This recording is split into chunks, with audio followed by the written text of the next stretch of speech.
Oh man, I feel like shit today, and I want to talk about it. It's Wednesday, and the last 2 nights there have been a ton of rioting and looting in Philadelphia as well as in New York. And there have been some in other places: LA, DC, Minneapolis, Seattle, and Portland, of course. But I want to talk about Philadelphia, I guess, because it's got me feeling like shit.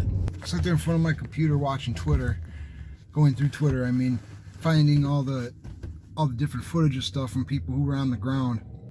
What I've been doing the last few days before that, besides looking at the basic political shit and being generally disgusted with how our political system currently works, is I've been watching a lot of the Black conservative channels that are on YouTube. I like Black conservative perspective a lot, actually. And I found a couple new ones. Found the black chick, I can't remember what her name is, and several other channels. And the point is that I've been watching a lot of this stuff because I need to keep reminding myself that this is a fight about what this country is about at its core.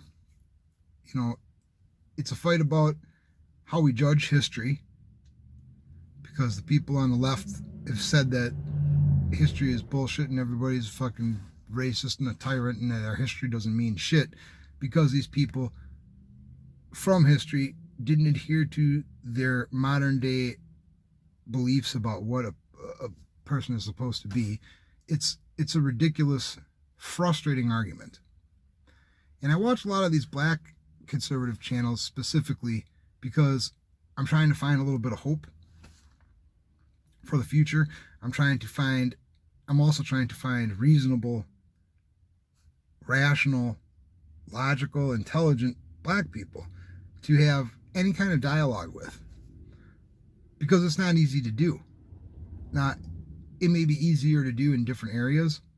A lot of that problem might be because of where I am, because the intelligent, logical, rational Black people that live around here don't generally make their feelings known, so it's hard to know who to engage in a conversation. But I need a little bit of that hope. This civil war that we are in right now is a war on American values. It's a war on history, and to an extent it's a war on race. You know, there's a lot of racist rhetoric being thrown around by the left. Some of it is simply pro-black, some of it is black supremacy. And I talked before about the difference between racism and supremacy. If you're a supremacist of any race, then you're also racist. If you're a racist, it does not mean that you're a supremacist. You can be racist and not be a supremacist. In fact, you can be racist and have a lot of friends of other races, good friends. Racism really doesn't affect you in that kind of way. Now, being a supremacist is different. Of course, that's the way when you think that you're better than everybody else by birth, by divine intervention, by evolution, and concurrently that other people are less than you by birth, by evolution, by divine intervention, and nothing can ever change that. Basic racism and Black people in general, and it's fucking exhausting living where I do, where you just can't find a lot of people to give you that hope. So I've been turning to YouTube, and you certainly aren't going to find it on Twitter, and you're certainly not going to find it in mainstream media. But I'm watching these people on YouTube. Another reason I'm doing it, and this is the reason I feel like shit today, is that sometimes, man, I get a little racist, and I don't like that quality within myself. I don't like being like that. But the fucking truth is, man, when somebody is constantly hammering on you from the other side, you're a Black person in the South, right? Well, there's still segregation, and people are calling you boy all the time, or other words like that. Even if you're not engaging in the racism, it's still only a matter of time until you start to take on the mentality of us versus them in some capacity. Sentiment that keeps getting spread around is just it's destructive, but it's not intended to be helpful. And the goal of this is to implement a new political system. It's just they do it through this racism, though, because I think that they use it as a tool. They bring it out of others where it already exists. But I've said before, racism can exist and you can still have a healthy, functioning relationship with someone of another race and be a little racist. It's just a fact.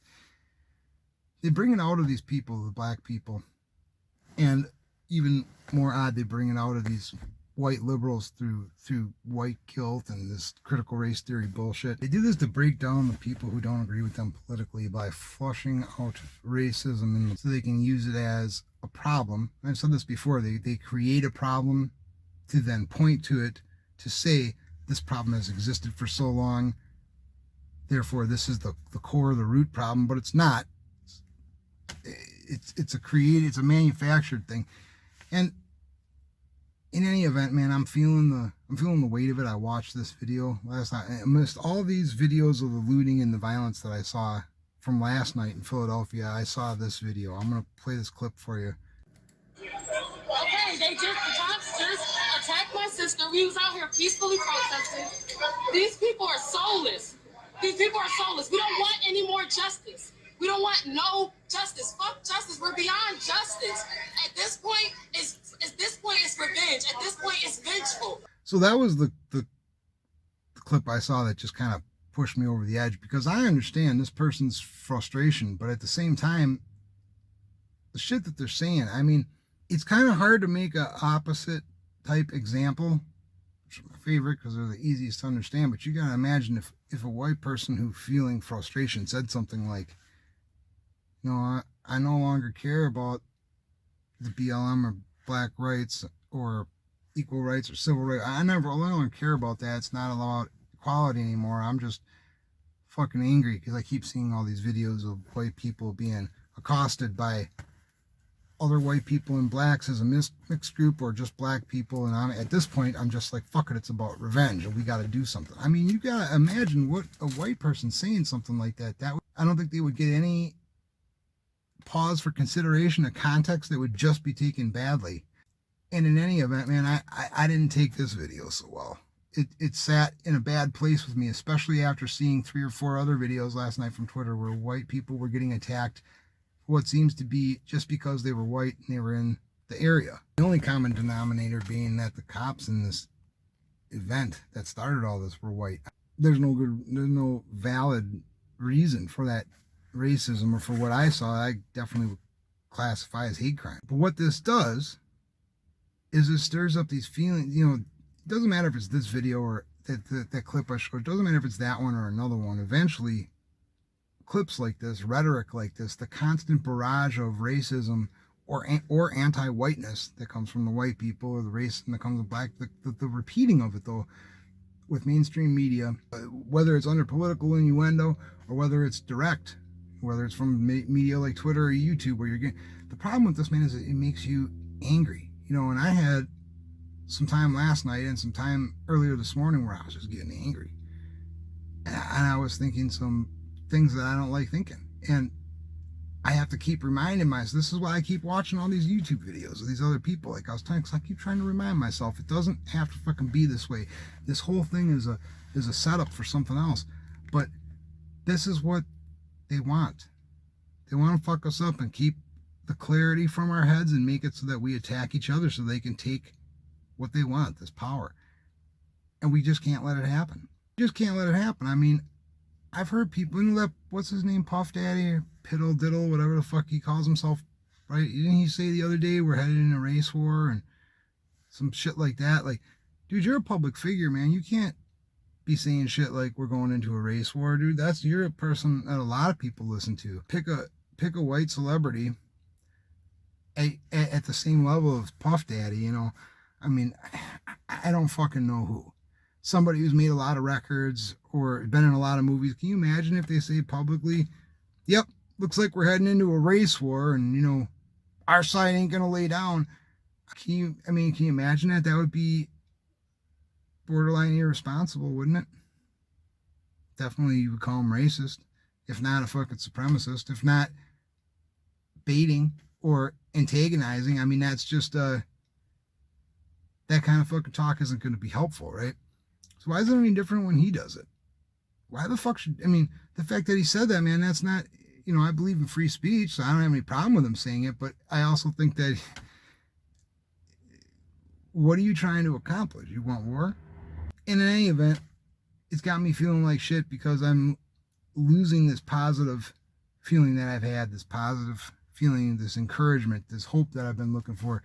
It's like a fucking flame that grows, and these kind of comments, and whether it's from Puff Daddy or from this chick that was in Philadelphia on that clip, or whether it's from the super left liberals on Twitter or anybody else, every time they talk, it's like it's like a tiny bit of water is thrown on that flame that's growing, this flame of hope and of you know, togetherness and fucking the potential for having really, you know, a good rest of my life, a good country, fucking productive society, for a fun place, a place where people get together. And this sentiment also goes back to the video I made the other day about, you know, this shit ain't over, or this shit never ends, because that's what comments like this do. It makes it so that shit doesn't end. My family, like, you know, I've got somebody in my family, my immediate family, who is politically the other way. Now, they're definitely not the kind of person who's going to go protest, but they're definitely Democrat, definitely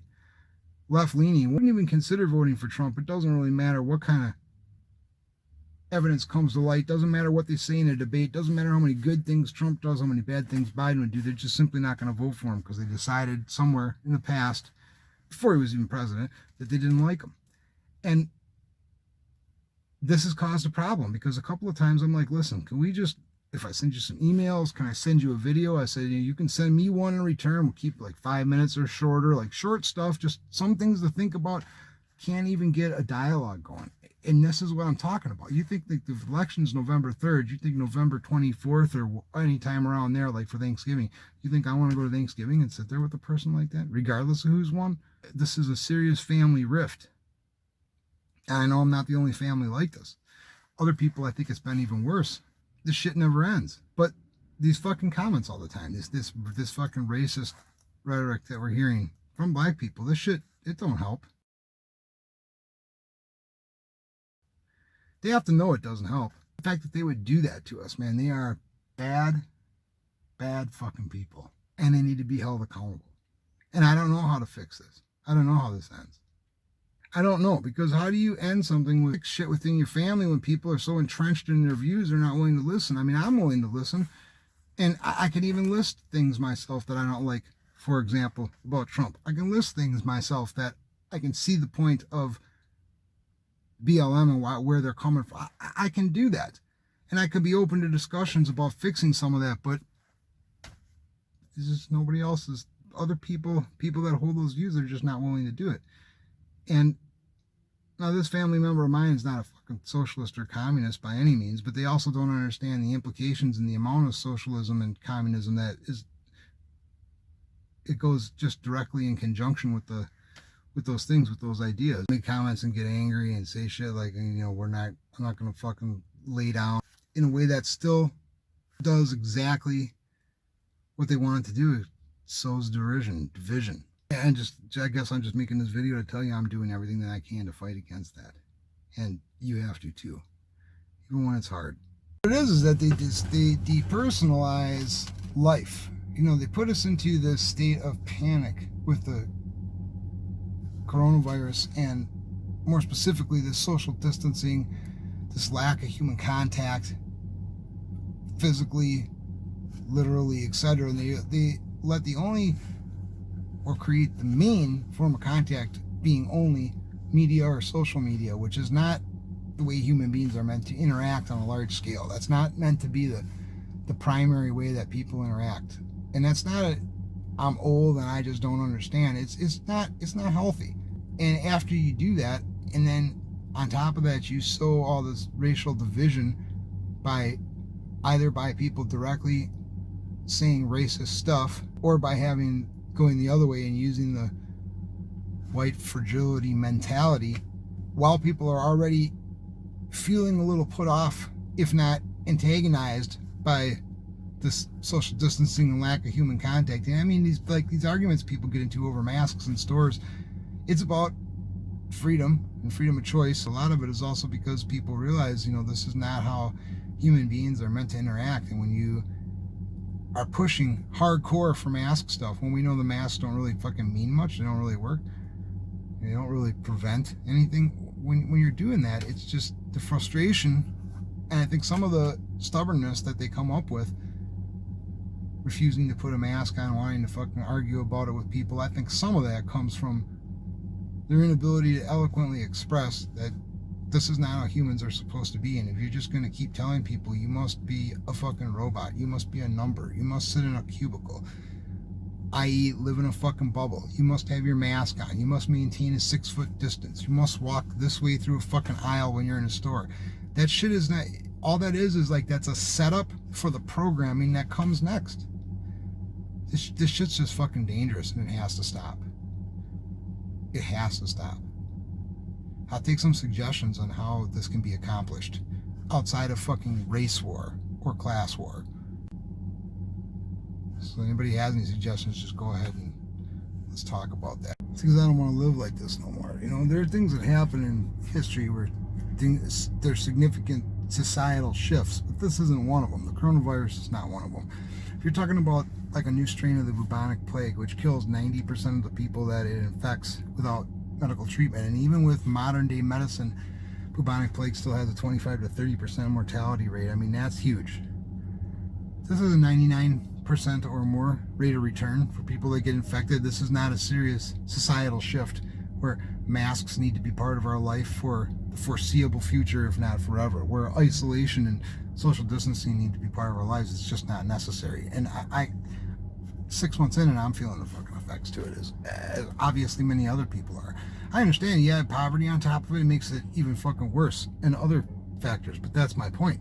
That shit's everywhere. It can't be everywhere. It can't be like that. Because I'd rather fucking die than live the rest of my life like this. I'm not going to do that.